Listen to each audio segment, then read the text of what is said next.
Hola hermanos, los saludo en nombre del Señor. Bienvenidos a un nuevo capítulo en nuestra serie de estudio de Viendo a Cristo a través de toda la Biblia. El día de hoy, en nuestra sistematización libro por libro, nos compete ver el libro de Jeremías y Lamentaciones, viendo a Cristo en toda la Biblia, específicamente hoy en el libro de Jeremías y Lamentaciones.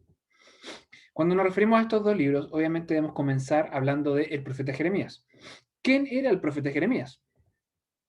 Jeremías era un sacerdote, aparte de oficiar finalmente su ministerio definitivo que era profeta, él pertenecía a la tribu de Leví, era sacerdote, de oficio sacerdote, y vivían en la ciudad de Anatot. Recordemos que la tribu de Leví no recibió una región específica, sino que dentro de las regiones de las otras tribus, ellos tenían ciudades. Entonces, Jeremías, siendo sacerdote, vivía en la tierra de Benjamín, en la ciudad sacerdotal de Anatot. La persona de Jeremías la podemos resumir en una persona bastante solitaria. ¿Por qué? No necesariamente por características propias de él, sino que por su mensaje bastante impopular. Generaba lejanía en las personas. Su predicación iba enfocada específicamente a las autoridades, pero también encontramos en su libro profecías contra todo tipo de personas. De hecho, encontramos en el propio libro cómo toda la nación se levantaba contra él, hecho que lo llevó a ser necesariamente una persona impopular, una persona solitaria. Tanto así que Dios le prohibió a Jeremías casarse como una muestra de que en el fondo los tiempos normales, estos en los que nos podemos casar, tener familia, trabajar, estos tiempos normales iban a cesar, se iba a acabar la normalidad, entonces no iba a poder casarse. El Señor le dijo, Jeremías, se viene algo terrible, no te cases, te prohíbo que te cases. Cuando vino un momento de deportación, Jeremías sobrevivió a la deportación y posterior invasión babilónica y destrucción, de hecho, babilónica. Luego de esto, en oídos del rey de Babilonia, Jeremías tuvo mucha fama. Era tanta la fama de él como profeta que llegó a oídos de Nabucodonosor. Entonces Nabucodonosor lo mandó a proteger. Esto causó en la gente que era obviamente antibabilónica mucha molestia, incluso odio contra Jeremías, lo acusaban de ser traidor. Estas personas, en su odio a Babilonia, arrancaron a Egipto, porque sentían, en ese momento Egipto estaba en guerra con Babilonia, entonces el gran imperio, aparte de lo babilónico, era egipcio. Entonces la gente que odiaba a Babilonia arrancó a Egipto, y por su odio a Jeremías se lo llevaron con él. Se lo llevaron contra su voluntad a Egipto, de Jerusalén a Egipto, donde se cree que producto de su mismo pueblo, es decir, los mismos israelitas que habían huido a Egipto, lo apedrearon. Entonces, según la tradición, Jeremías murió apedreado por su propio pueblo en Egipto. ¿En qué tiempo fue el ministerio de Jeremías? Él profetizó aproximadamente 100 años después que el profeta Isaías, del que habíamos hablado la semana pasada. Estamos hablando de aproximadamente entre el 640 y el 586 a.C. Reino del sur, reino de Judá. Los reyes que reinaron durante la profecía y ministerio de Jeremías fue Josías, Joacás, Joacim, Joaquín y finalmente Sedequías, el rey que en el momento de la deportación estaba en Jerusalén. Este tiempo en que profetizó Jeremías, Jerusalén fue invadido por los babilonios, cumplía la profecía del Señor a través de Jeremías. ¿Quiénes eran los babilonios? Eran los herederos de los asirios, que recordemos en el libro de Isaías habíamos encontrado que los asirios habían invadido Israel, el reino del norte, y se lo habían llevado a Nínive, a la capital del imperio asirio. Pues bien, luego otro imperio más grande se alzó, el imperio babilónico. El imperio babilónico absorbió el imperio asirio. Entonces este nuevo imperio, el imperio babilónico, fue el que invadió Jerusalén, el reino de Judá. Cuando pensamos en profeta Jeremías, inmediatamente pensamos en su apodo. Más de alguna vez hemos escuchado como el profeta llorón. ¿Por qué se le llama así? Jeremías no solamente profetizó contra la destrucción de Jerusalén, sino que también la vio cumplida esta profecía. Él fue testigo de la amenaza del Señor, la advertencia del Señor y el cumplimiento de la ira del Señor. Jeremías presenció hechos terribles y desesperanzadores que más de alguna vez podían causar en una persona desesperanza, como que estaba todo perdido. El castigo de Dios fue implacable y Jeremías presenció esto y escribió sobre esto. Hablemos entonces, ya hablando sobre el escritor, hablemos específicamente sobre el libro de Jeremías. ¿Qué significa Jeremías? Significa el Señor exalta. ¿Cuáles son los temas principales de este libro, el libro de Jeremías? El juicio, y la salvación. Dos cosas muy distintas, pero que van juntas cuando hablamos del Señor. En primer lugar, el juicio. Dios, a través de Jeremías, llamó a Judá, al imperio del sur, a arrepentirse, ¿ya? A evitar el juicio que, si no se arrepentían, iba a venir. También, en esta misma profecía, anunció que finalmente el tiempo del arrepentimiento ya había pasado, que ya habían habido otros profetas y ellos no habían hecho caso, así que el juicio ya estaba determinado. Anunció también y vio cumplido este anuncio castigos proporcionales. Mientras más grande era el pecado, más grande el castigo, como vamos a ver más adelante. Castigos que el Señor utilizaría en su soberanía no solamente a través de pueblos extranjeros, los asirios, los babilónicos y los egipcios, sino que a través del propio pueblo. El propio pueblo iba a atentar contra ellos, ¿ya? Entonces el castigo venía desde afuera y desde adentro, todo bajo la soberanía de Dios. Pero como les decía, aun cuando pueda sonar muy distinto, cuando hablamos de Dios va de la mano la salvación. Finalmente, el Señor, pese a la invasión babilónica, pese al exilio, el Señor se iba a reservar su remanente.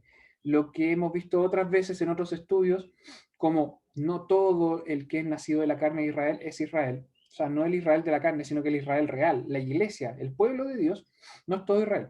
Pues bien, cuando los babilonios atacaron y destruyeron, el Señor se reservó para él un remanente, un pueblo escogido, ¿ya? El real pueblo de Dios. ¿De qué forma se lo reservó? A través del exilio. Aun cuando el exilio no fue algo necesariamente positivo, sí fue muy distinto a la destrucción que ocurrió en Jerusalén. Entonces la gente que se fue al exilio se salvó. Más tarde, Babilonia, el imperio que los había llevado presos, exiliados, cayeron bajo el imperio persa en manos del rey Darío. Y ya retornados, el Señor establece con ellos un nuevo pacto. De esta forma, Jeremías profetiza: pese al castigo implacable sobre Jerusalén y Judá, se reserva un remanente que se va al exilio, y el exilio finalmente iba a terminar, ellos iban a volver, y al volver el Señor establece un nuevo pacto, un pacto que considera que ya definitivamente el pueblo era incapaz de obedecer, el humano de por sí es incapaz de obedecer, tenemos todo el Antiguo Testamento atestiguando esto, pero específicamente, ya a la vuelta del exilio el Señor dice: miren, la ley les demuestra que son incapaces de obedecer, y con esto del exilio ya quedó comprobadísimo. Siempre debe haber sido por fe, no se equivoquen, es imposible que la cumplan. Siempre fue por fe. ¿Dónde nos lleva esto finalmente? A Cristo. Después lo vamos a ver, pero la salvación en Jeremías nos lleva directamente a Cristo. Bosquejo general del libro. En primer lugar, el llamado del profeta, que se considera, recuérdenlo, inmundo de labios, que el Señor le tocó los labios a través de un ángel, y ahí dice: ahora está mi palabra en tu boca, etcétera, etcétera. Profecías, principalmente de juicio sobre Judá. El Señor llama al arrepentimiento porque han quebrantado el pacto, establece señales de que el juicio se viene y pone un ejemplo de el alfarero. Todos conocemos esa historia.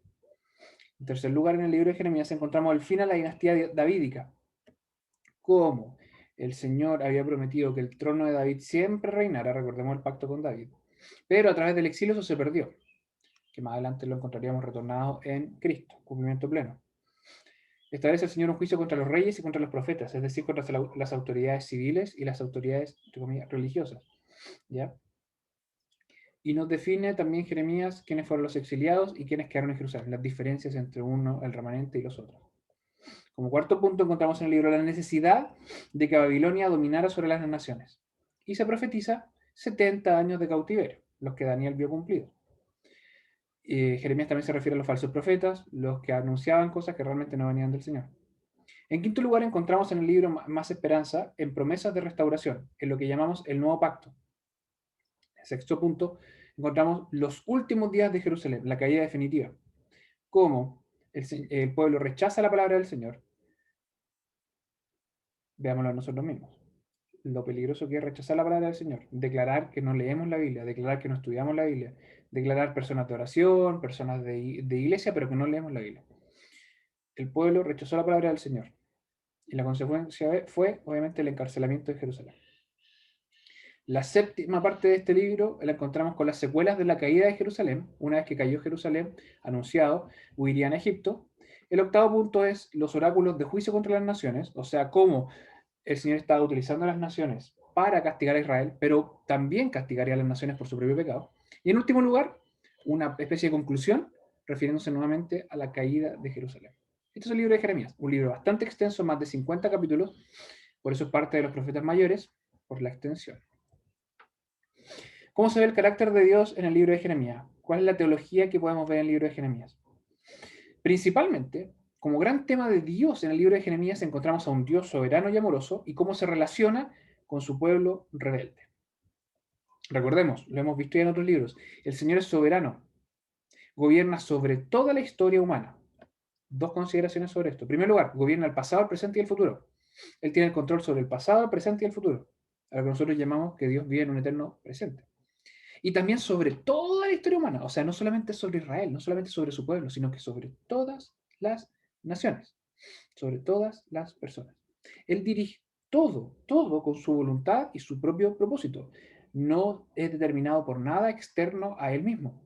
Y de esta forma, él castigará y castigará a los que no le obedecen, ¿ya? Los que van contra su potencia, los que van contra su soberanía, los que deciden de que no le van a hacer caso, los que desobedecen su ley. También encontramos la necesidad de que las personas le adoremos en realidad, de corazón. En este libro encontramos cómo el Señor dotó a Israel de señales externas del pacto. De hecho, los dotó con su presencia en el lugar santísimo, en el templo. Pero estas son solamente señales externas. Son muestras, las que no tienen ninguna validez, ninguna significancia, si no existe fe verdadera. Entonces el Señor lo que requiere es real adoración. No hay señal externa, no hay trabajo por el Señor, no hay testimonio que sea útil, mucho menos para salvación, si no hay fe verdadera. Eso encontramos en Jeremías. Muchos adornos, muchas actividades, muchas escuelas dominicales, muchos estudios bíblicos, muchos programas de Navidad, pero si no hay fe verdadera, al Señor le repele esto como un pecado.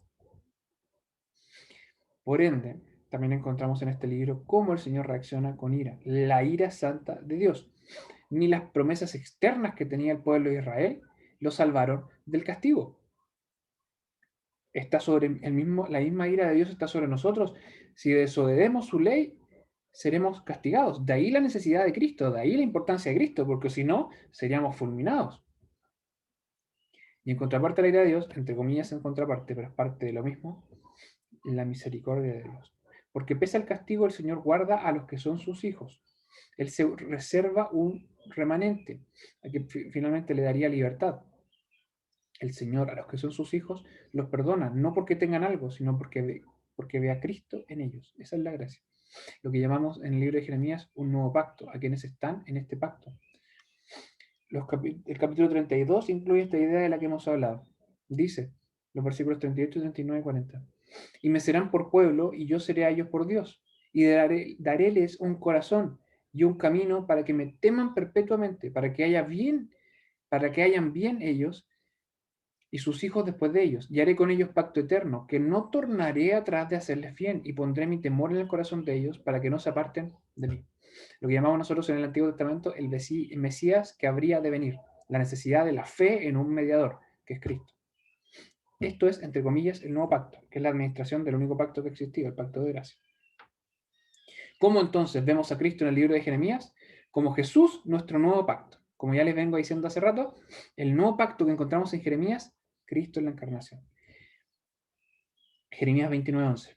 Porque yo sé los pensamientos que tengo acerca de vosotros, dice Jehová, pensamientos de paz y no de mal, para daros el fin que esperáis.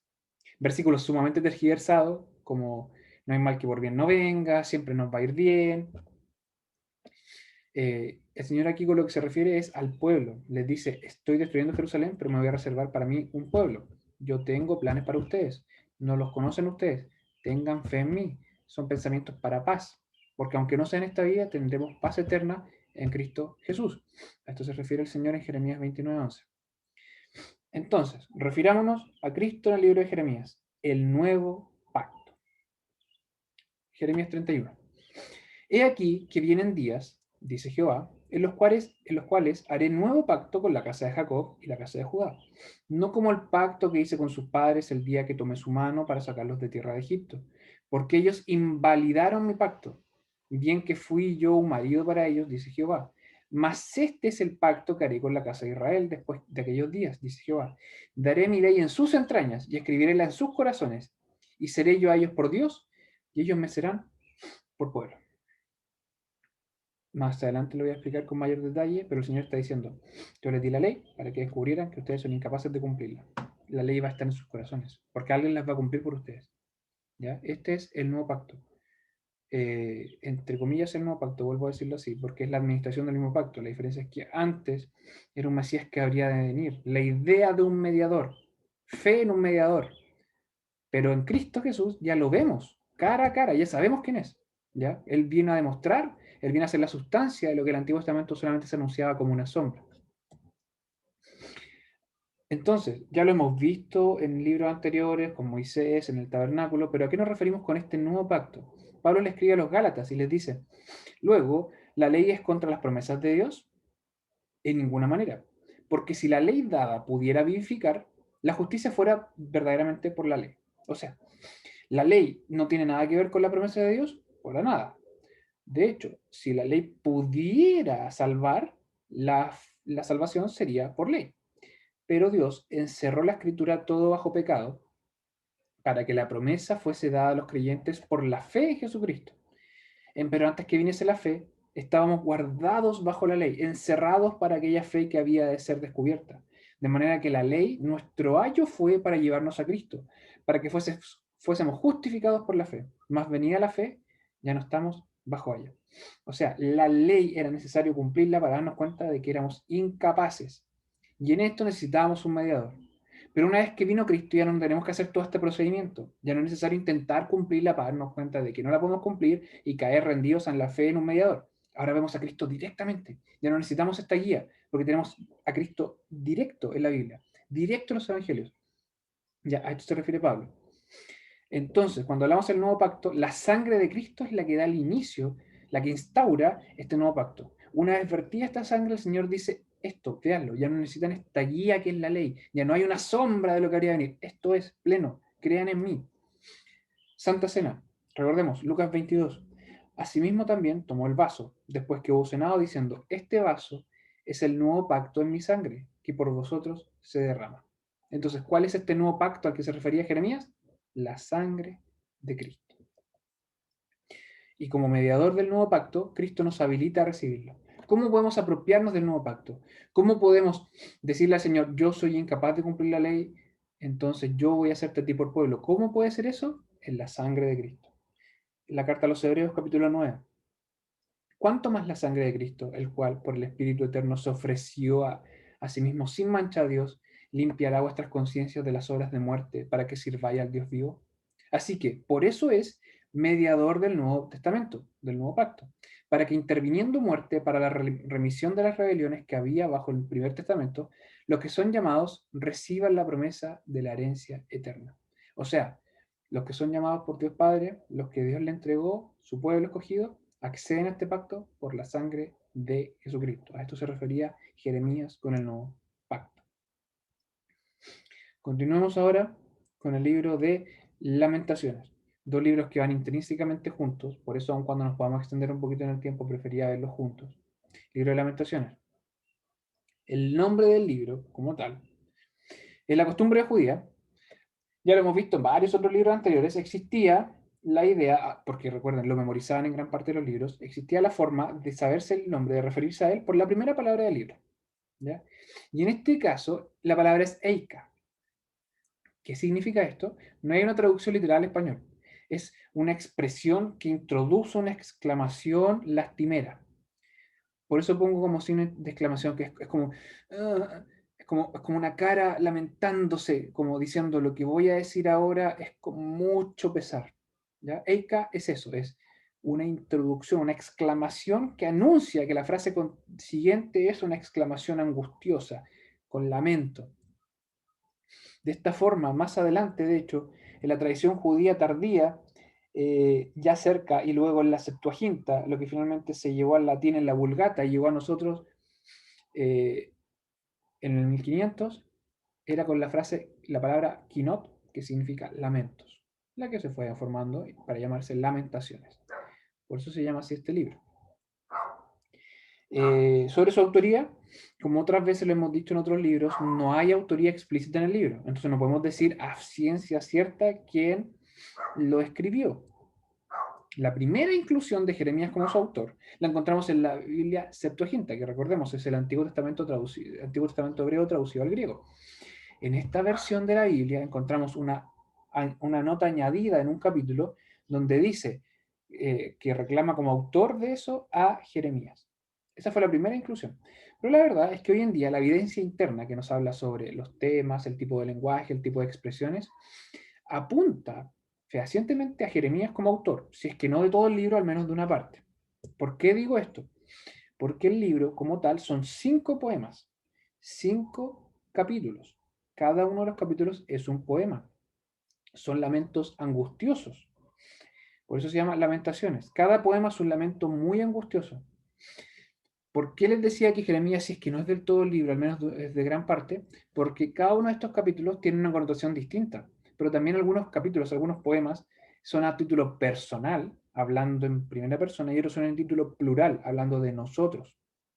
Entonces, probablemente Jeremías fue el autor, escritor de todo este libro, pero al menos de una gran parte.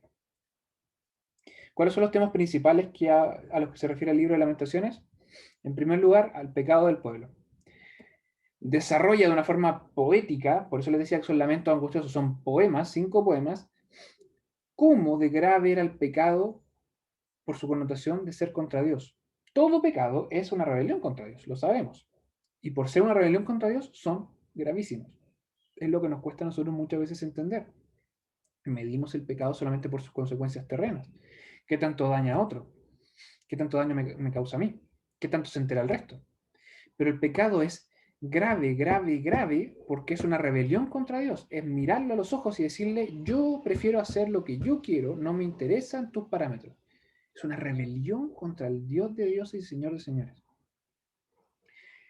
Y el mismo libro de Lamentaciones se refiere a cómo otros profetas, de hecho el profeta Amós profetizó mucho sobre el cumplimiento de Jeremías, el mismo Isaías que vimos la semana pasada y otros profetas que ni siquiera tenemos registro bíblico, pero que el Señor mandó.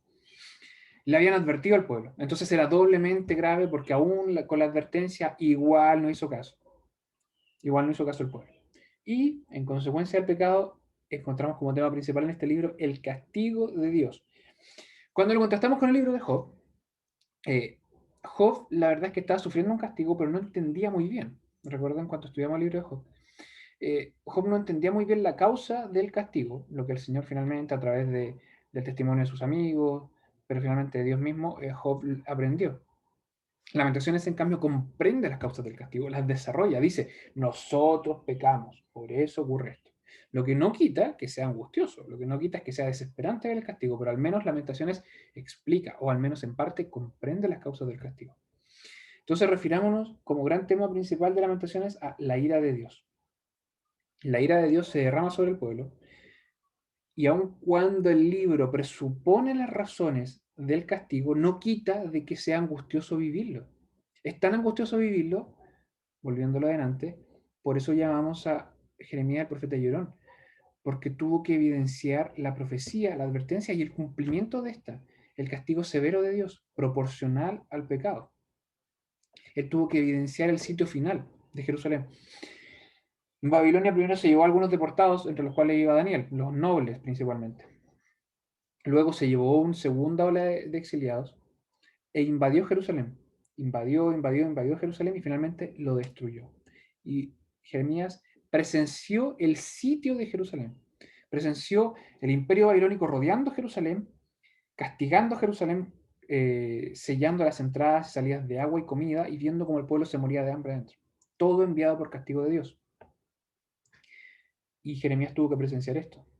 De ahí que entendamos plenamente y quizás no medimos la angustia que vivía Jeremías. Él sabía que esto iba a pasar y lo vio cumplirse, un castigo severísimo de Dios. Como ejemplo, veamos algunos versículos de Jeremías 19. Y pondré a esta ciudad por espanto y silbo, y todo aquel que pasare por ella se maravillará, y silbará sobre todas sus plagas. O sea, voy a poner castigo sobre acá. Voy a terminar el versículo primero y lo voy a explicar. Dice, y haréles comer la carne de sus hijos y la carne de sus hijas, y cada uno comerá la carne de su amigo, en el cerco y en el apuro con que los estrecharán sus enemigos y los que buscan sus almas. El imperio babilónico cercó Jerusalén, no permitió la entrada de comida ni agua y empezaron a morir de hambre. Empezó a morir la gente y empezó a morir en las calles. Y llegó la pestilencia, llegó la enfermedad por los cuerpos muertos y empezó a morir más y más gente. Y para sobrevivir, inclusive madres comían a sus hijos. Jeremías lo profetizó y Jeremías lo vio cumplido. Lamentaciones 2:20 dice: Mira, oh Jehová, y considera a quien has hecho así. ¿Han de comer las mujeres su fruto, los pequeñitos de sus crías? ¿Han de ser muertos en el santuario del Señor, el sacerdote y el profeta? O sea, Jeremías profetizó y vio el cumplimiento de la hambruna, la muerte, la pestilencia y el canibalismo de madre con hijo. Terrible. Pero ¿por qué les decía yo que el castigo de Dios era proporcional al pecado? Porque encontramos en el mismo libro de Jeremías, pero antes también en otros profetas, cómo las madres en Jerusalén sacrificaban a sus hijos a dioses paganos. El tema de la maternidad era algo muy sensible y pecaron contra eso. Y Dios les castigó con la hambruna y les castigó porque su pecado desencadenado los llevó al canibalismo a sus propios hijos. Y Jeremías tuvo que presenciar esto. Y le dio, por el Espíritu Santo, para escribir sobre esto. Terrible la angustia que haber sentido, un corazón exprimido, un corazón que no daba más, porque vio la advertencia, la predicó, la gente lo ofuscó, lo castigó, intentaron matarlo muchas veces, y vio el cumplimiento severo de Dios. La angustia que haber sentido Jeremías debe haber sido terrible. Y aún con todo, Jeremías, Lamentaciones 5 cierra con un sesgo de esperanza de la misericordia de Dios, porque finalmente Dios es fiel a su pacto, porque el Señor se guarda un remanente, porque el Señor dice: voy a castigar con toda mi ira a Jerusalén, pero me voy a llevar al exilio en Babilonia un remanente, un grupo, los que finalmente podrán volver cuando se acabe el exilio. Entonces, dentro de todo, el Señor es fiel a su pacto. El Señor no desecha totalmente a su pueblo. Bosquejo general del libro, no como bosquejo como tal, como una historia, sino que veamos los 5 poemas. En primer lugar, Jerusalén, una vez fue grande, pero ahora es devastada. En segundo lugar, la ira del Señor contra Judá, como una copa, la del Apocalipsis, como una copa derramada, una ira terrible sobre Judá, sobre Jerusalén específicamente. El duelo de la comunidad, un poema comunitario hablando en plural. Poema número 4, la degradación de Sion, cómo el pecado fue degradando paulatinamente hasta caer en el castigo. Y en quinto poema, el desastre sobre Jerusalén y una petición de restauración. Por eso les decía que el libro de Lamentaciones cierra con un sesgo de esperanza, por la misericordia del Señor. ¿Cómo se manifiesta la teología en Lamentaciones? ¿Cómo se manifiesta el carácter de Dios en Lamentaciones? ¿Cómo el Señor en su voluntad ha decidido mostrarse en el libro de Lamentaciones? Voy a ocupar un ejemplo, que es, podemos considerar el pasaje central de todo el libro, donde nos desarrolla la idea de que el Señor es fiel a su pacto. Aún con toda la devastación producto de su mano y su castigo, el Señor es fiel a su pacto. Capítulo 3, versículos 22, 23 y 24, versículos que conocemos. Es por la misericordia de Jehová que no somos consumidos, porque nunca decayeron sus misericordias. Nuevas son cada mañana. Grande es tu fidelidad. Mi parte es Jehová, dijo mi alma, por tanto en él esperaré. ¿Qué nos dice Jeremías, de ser el escritor Jeremías? Pero ¿qué nos dice el Señor a través de este poema? Es solo porque el Señor es misericordioso que Él nos soporta. Porque el pecado de Jerusalén probablemente sea peor el nuestro hoy en día. Y nosotros quizás mereceríamos el pecado mismo de Jerusalén. Y solamente respiramos y solamente podemos gozar de un nuevo día porque el Señor es misericordioso y el Señor nos perdona. Porque sus misericordias son nuevas cada mañana, se renuevan. La paciencia del Señor se renueva. Porque estaríamos saturadísimos, tendríamos saturadísimos la misericordia del Señor, mereceríamos solamente la ira. Pero de una forma poética, aquí el autor dice: nuevas son cada mañana, las misericordias nunca se agotan. El Señor es fiel realmente, porque producto de fe en su Hijo estamos bajo el pacto de Dios. Por gracia somos salvos. No nos pertenece esto, sino que es un regalo de Dios. Porque si fuese por obras, por algo que merezcamos, nos gloriaríamos. Pero no es nada nuestro, es por gracia. Por eso concluye en este pasaje: mi parte es Jehová. O sea, mi todo es Dios. En Él confiaré, en Él esperaré, porque Él es mi todo. Su misericordia es mi todo. Así se manifiesta el carácter de Dios en este libro. El gran pecado, entonces, merece la magnitud de castigo. Pese a esto, el Señor no abandona a su pueblo, ni lo abandona por completo. Lo vemos en Israel, en Judá, y lo vemos en nosotros. También encontramos en este libro, en el capítulo 5, de que para ser restaurados necesitamos confesarnos y arrepentirnos. Necesitamos decirle al Señor lo que hemos hecho, confesar nuestro pecado y arrepentirnos realmente. Para ser restaurados requerimos de eso. Y concluye este libro diciendo, refiriéndose que finalmente nuestra única esperanza es Dios. Todo el resto de las cosas que no sean Dios son idolatría. Por ende, su fin es solamente de muerte. No existe otra fuente real digna de confianza. Ni nuestros pasatiempos, ni nuestro trabajo, ni nuestros estudios, ni nuestra esposa, ni nuestra familia, ni la política, ni el deporte. Nada. Lo único digno de confianza, lo único digno de tomar nuestro tiempo, lo único digno de tomar nuestra fuerza, lo único digno de tomar nuestra vida es Dios. Por eso, el versículo que leímos recién, mi parte es Jehová, mi todo es el Señor, el único que no me desampara, el único misericordioso realmente es Dios. Por tanto, por conclusión, en Él esperaré confiado. ¿Cómo vemos a Cristo en el libro de Lamentaciones? Como Jesús, nuestro fiel Señor. Por lo que les mencionaban antes, la fidelidad del Señor. Pese al castigo, Él es fiel. Lamentaciones 3:22, lo que leímos recién. Es por la misericordia de Jehová que no somos consumidos, porque nunca decayeron sus misericordias. Si el Señor no nos viese, si el Señor nos viese realmente como somos y no viese a Cristo, nos consumiría. Y para quienes no son salvos, si el Señor no tuviese misericordia, los consumiría. Solamente el Señor soporta, no queriendo que nadie perezca, sino que todos procedan a salvación. El Señor soporta. Es solo por su misericordia por la que Él no nos da el justo castigo que merecemos.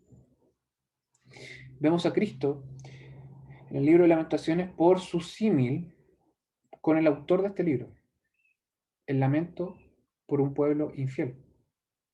En Lamentaciones 1 vemos como está sentada sola la ciudad populosa. La grande entre las naciones se ha vuelto como viuda. La señora de provincias es hecha tributaria. Amargamente llora en la noche y sus lágrimas en sus mejillas. No tiene quien la consuele de todos sus amadores. Todos sus amigos le faltaron, volviéronsele enemigos. Jeremías, de ser el escritor Jeremías, o quien haya sido, escribiendo esto inspirado por el Espíritu Santo, se refiere a Jerusalén como una mujer, a Judá como una mujer, que se había prostituido finalmente, como la misma imagen que han ocupado otros profetas, con otros pueblos. Pero los otros pueblos la dejaron sola, porque ella renegó como viuda de su esposo original. Entonces se lamenta el autor de Lamentaciones por cómo, pese a gozar de un pacto, gozar de un esposo, gozar de un Dios, Señor de señores, gozar del pacto de Dios, renegó de esto. Y cómo el castigo inminente se viene, y cómo el castigo es derramado. Cristo mismo repitió palabras muy similares. Mateo 23, Jerusalén, Jerusalén, ¿quién matas a los profetas y apedreas a los que son enviados a ti? ¿Cuántas veces quise juntar a tus hijos como la gallina junta sus pollos debajo de las alas y no quisiste? Consecuencia, he aquí vuestra casa os dejada desierta, porque os digo que desde ahora no me veréis hasta que digáis bendito el que viene en el nombre del Señor. Encontramos aquí entonces un pequeño apocalipsis. Lo que Cristo se refiere como el día del Señor, 70 después de Cristo, Jerusalén es destruida por los romanos bajo el emperador Tito. Jeremías profetizó la caída de la misma Jerusalén, pero bajo el imperio babilónico con Nabucodonosor. El lamento por un pueblo infiel. Jeremías se refiere a esto como el día del Señor. Igualmente encontramos el día del Señor, la venida del Señor, el cumplimiento del tiempo con Cristo el 70 después de Cristo. Por eso les digo que es como un mini apocalipsis. Pero dentro de todo esto, Cristo es la esperanza en el lamento.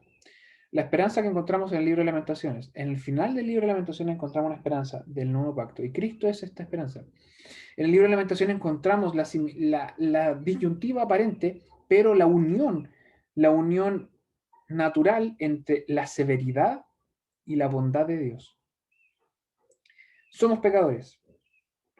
pecado nos debe doler, porque es rebelión contra Dios. Y producto de ese pecado merecemos la condenación. Pero Dios muestra su amor hacia nosotros, en que siendo pecadores, merecedores del castigo, Cristo murió por nosotros. Entonces, Dios es severo, pero Dios es bondadoso. Esto es el Evangelio de Cristo, esto es Cristo mismo. Pablo le escribe a los romanos sobre esto y les dice, mira pues, la bondad y la severidad de Dios. La severidad ciertamente en los que cayeron. O sea, a los que condena, los condena con justicia. Es severo, porque justamente merece la condenación. Pero Él es misericordioso. Él es bondadoso para contigo, si permanecieres en la bondad. Pues de otra manera tú serías también cortado. Si fuese severo contigo, lo que les decía recién, si Él viera en nosotros nuestro pecado sin ver a Cristo, moriríamos terriblemente como morían los judíos en Jerusalén. Pero el Señor tuvo bondad con nosotros. No teniendo nosotros nada, Cristo murió por nosotros. Y nos guarda como un remanente, como los que fueron exiliados a Babilonia. Y aún ellos, si no permanecieran en incredulidad, serán ingeridos. Qué poderoso es Dios para volverlos a ingerir. O sea, el que cree en Cristo será salvo. Aun cuando sea pecador, Él es poderoso para volverlo a ingerir, para ser salvo.